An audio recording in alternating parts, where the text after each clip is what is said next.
দুনিয়াতে যত অদ্ভুত অদ্ভুত প্রশ্ন সব আপনি মুসা আলাইহিস সালামের মাথা থেকে পাবেন। বিভিন্ন বিষয়ে আল্লাহরে প্রশ্ন করতেন। সাইয়েদনা মুসা আলাইহিস সালাম আল্লাহরে বললেন, আল্লাহ আপনি আমার এমন একটা জিকির শিখাইয়া দেন যে জিকিরটার শব্দ আপনি আর আমি ছাড়া কেউ জানবে না।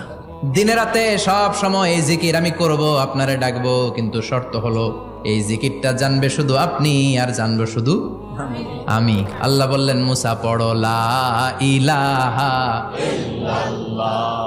মুসা আলাইহিস সালাম কয়, মাবুদ এটা তো জাতীয় জিকির, সবাই জানে। আমি তো চাইছি এক্সেলেন্ট একটা জিকির, কারো কাছে নাই, শুধু আমি জানবো আর আমি পড়বো।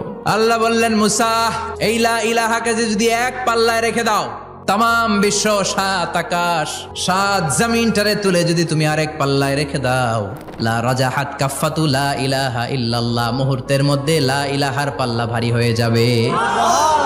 ও মুসা, তুমি যতই এক্সক্লুসিভ জিকির চাও, লা ইলাহার চেয়ে দামি জিকির আমার কাছে নাই।